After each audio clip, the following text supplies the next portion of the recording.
pati yung output. Dapat segregated by traffic, accomplishment, pati yung planning, segregated din yung target. Dapat plano tayo. Tapos yung by program kasi, di ba? Activity kayo, may attendance sheet kayo. Kaya, madali nyo yan i-segregate kung totoo may attendance sheet kayo. Pero kung ang attendance sheet ay isa lang ang sumulat niya, patay ka. So, dapat masulatin natin sila. So, madali nyo i-segregate yan kasi maliban na lang kung ang ginawa nyo, isang attendance sheet, walang title, pinag yung title, ibig sabihin nun, maraming activity. Kaya dapat yan, computerize. Baka ano, di ba? Madali nyo pa rin gawan ng paraan nyo. Isang activity, kunyari magpadami kayo ng attendance. Pero anyway, ang point ko lang yan, dapat honest to goodness para makita natin talaga yung clear accomplishment natin sa mga activities natin. From then, pag-usapan na lang natin yung quality ng activity natin dahil mabibase natin kung ano yung magiging impact sa kanya. Okay? So, ano bang tawag sa inyo? Hindi adjourn kasi babalik pa yung finance nyo. Suspended until further notice. Mag-usap na kayo. Ikaw raw mabagal ka kumilos, sabi ng DFWD.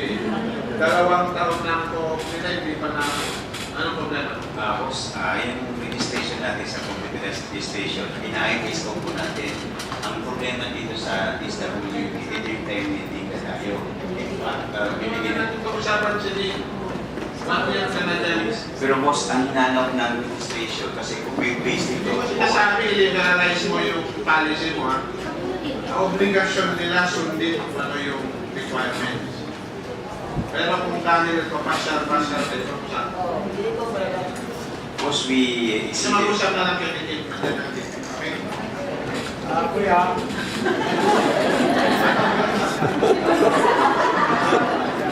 Hindi ko pwede.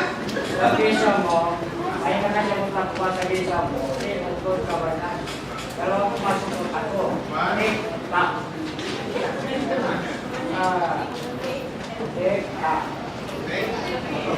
True intentions and concerns of transparency, accountability, and commitment.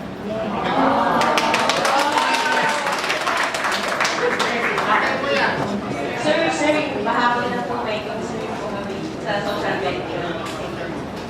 Sir, the last time po na nag-ano tayo dito sir, sa tayo sir, napagin po namin yung mga munisipyo na functional yung OSCA, yung wala pong mga OSCA, established na Office of the Senior Citizen po sa SIDO. So ito po yung Senior Citizen Affairs. Opo, wala ba sa ito the mayor, sir, yung napag-usapan po na ito sa inyong citizen pa?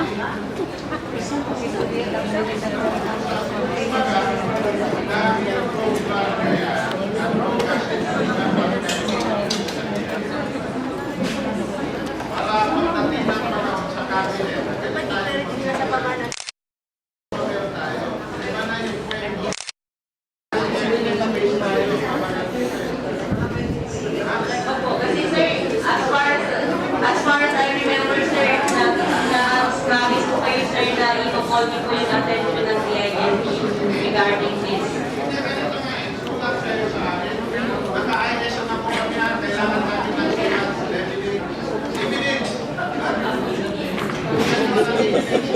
Opo, salamat, sir. Thank you very much, Mr. Martinez.